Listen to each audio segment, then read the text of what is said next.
How do you hide $40 million worth of MotoGP bikes without anyone noticing? And how does an Olympic snowboarder end up with racing machines that even legitimate collectors can't buy?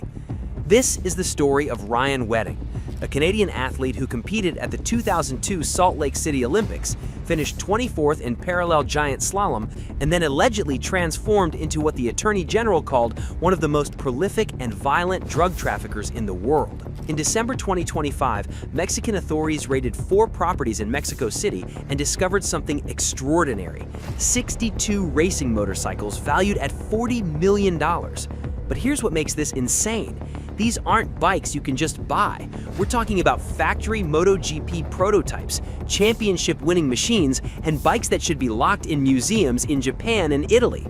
So let's break down exactly what was in this warehouse, how he allegedly got these bikes, and why the FBI has a $15 million bounty on his head. Act 1. From Olympics to Most Wanted. Before we get to the bikes, you need to understand how surreal this whole story is. Ryan Wedding was born in Thunder Bay, Ontario in 1998. He was good, really good. Bronze medal at the 1999 Junior World Championships, silver in 2001, and then in February 2002, he's representing Canada at the Salt Lake City Olympics. He finished 24th in the parallel giant slalom. Respectable, Olympic athlete. That's supposed to be the beginning of a coaching career, or maybe sports commentary, right? Wrong. In 2008, just 6 years after the Olympics, he's arrested in San Diego for conspiracy to distribute cocaine. He's found guilty, sentenced to 48 months in federal prison, released in December 2011. And according to the FBI, his alleged criminal enterprise began not later than 2011, basically immediately after he walked out of prison. Now, here's where this gets dark. The scale of what the authorities are alleging is absolutely massive. According to U.S. Attorney General Pam Bondi, Wedding allegedly controls an operation that moves up to 60 metric tons of cocaine per year through Los Angeles, generating over $1 billion annually in illegal drug proceeds. The FBI says he's working directly with the Sinaloa Cartel. If you've watched Narcos, you know exactly who these people are. But it gets darker. On January 31, 2025, a federal witness was murdered at a restaurant in Medellin, Colombia, shot approximately 5 times in the head. Authorities allege that Wedding ordered the hit, believing it would get the charges against him dismissed and prevent his extradition to the United States. Now, to be clear, Wedding has not been convicted of these charges. Everything we're discussing comes from federal indictments, law enforcement statements, and official Treasury Department sanctions. These are allegations, not proven facts. On March 6, 2025, the FBI added Ryan Wedding to the 10 most wanted fugitives list, the 535th person ever to receive this designation.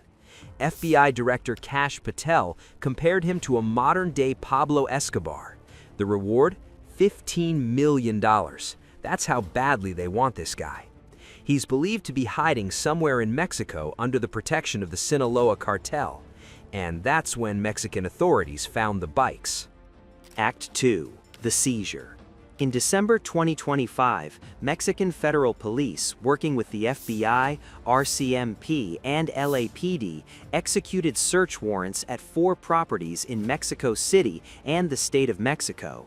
What they found was mind-blowing. 62 motorcycles, row after row of race bikes in factory liveries, sitting in warehouse spaces, allegedly left uncared for despite being worth hundreds of thousands of dollars each.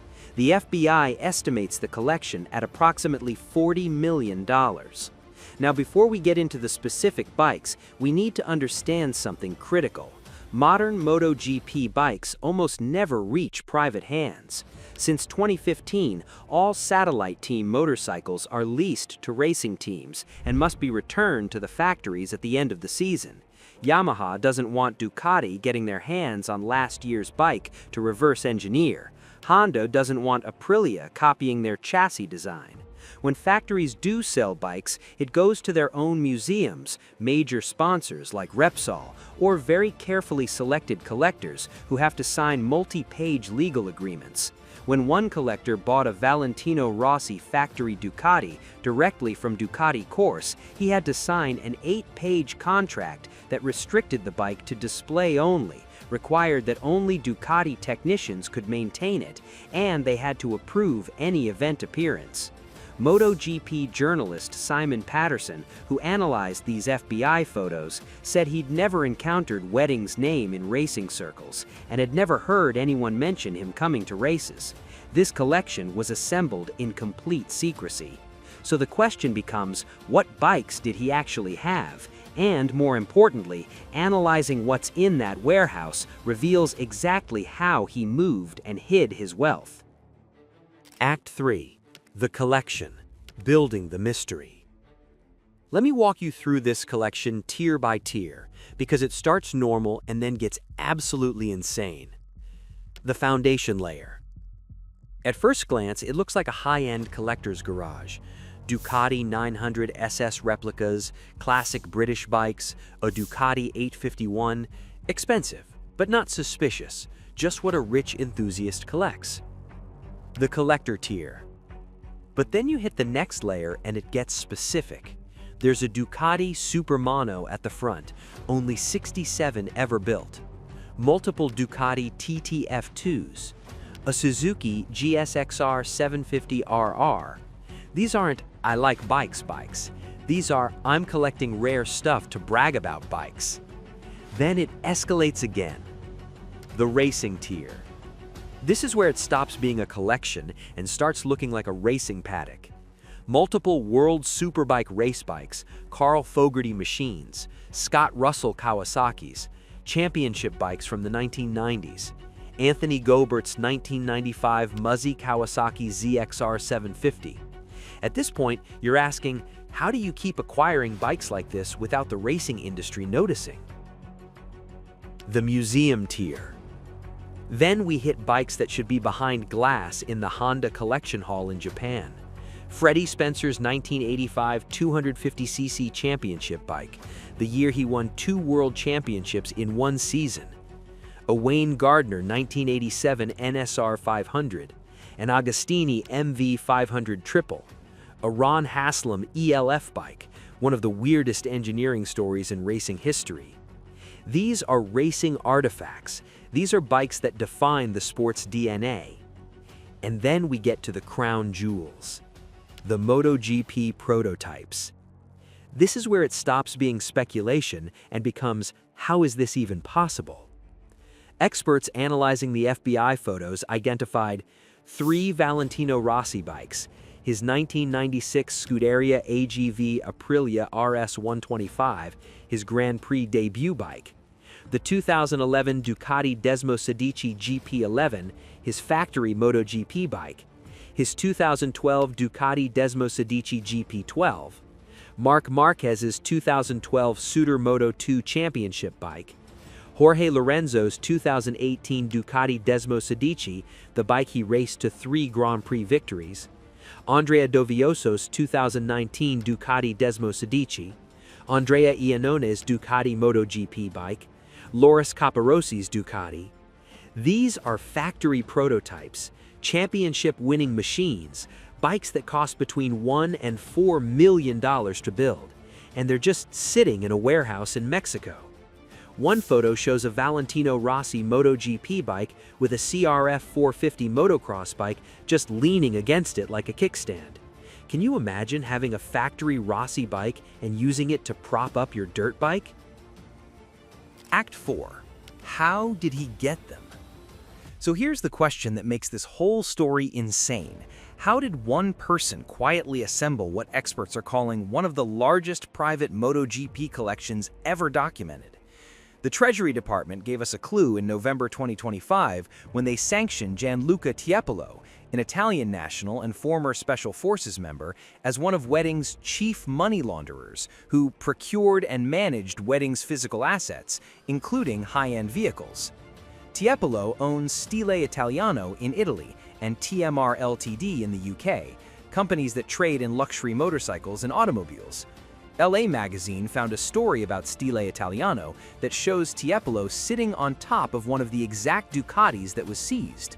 So Wedding had a professional motorcycle dealer with racing industry connections quietly acquiring bikes for him. But where do these bikes even come from? Three main sources. Source 1, riders buying their own bikes. At the end of a race season, depending on the rider and their relationship with the team, there's sometimes an opportunity to purchase their own race bike. In rare cases where riders win championships, the manufacturer gifts them the bike. Source 2, direct from manufacturers. 4 or 5 years after a bike's racing life, manufacturers sometimes sell them to make back some investment. But these don't go on public sale, they're privately offered to big spending collectors and investors. Someone like Ducati has a list of customers who buy massive quantities of bikes, and they offer these rare machines to them first.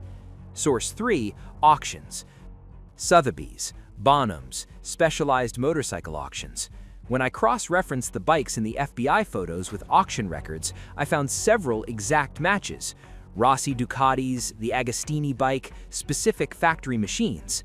So Wedding, through Tiepolo, was likely hitting auctions, working manufacturer connections, and buying from private sellers. The guy knew what he was doing. For context on value, Casey Stoner's 2007 championship Ducati sold for €475,000. That's about $526,000.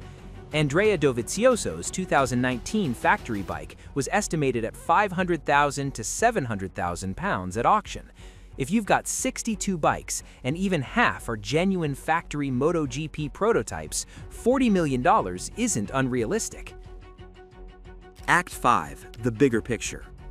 But here's what makes this even crazier.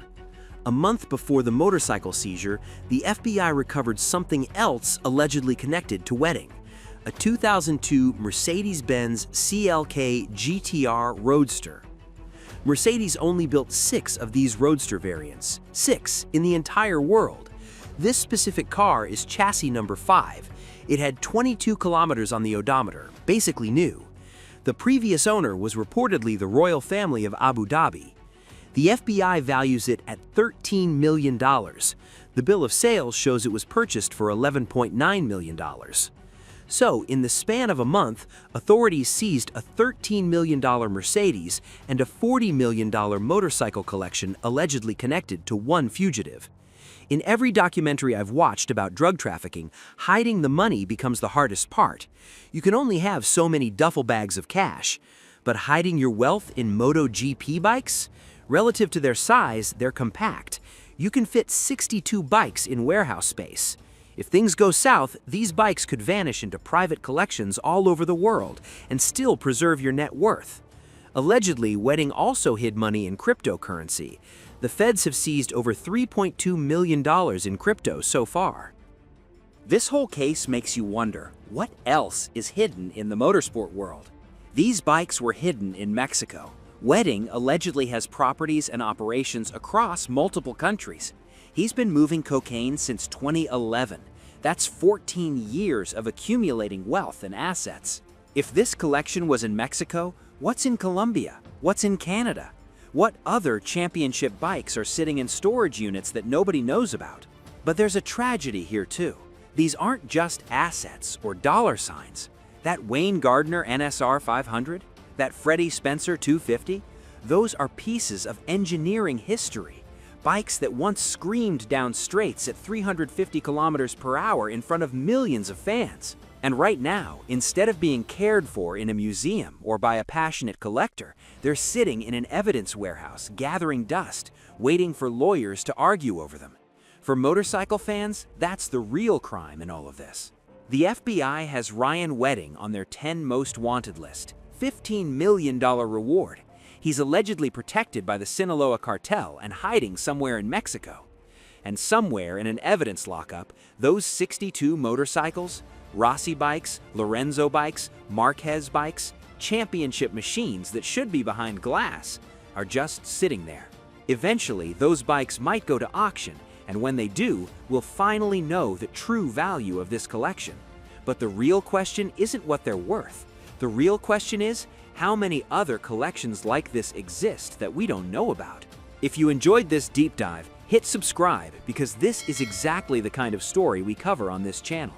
Like the video if you want more investigative documentaries like this. And drop a comment. What do you think happens to these bikes? I'm out. See you in the next one.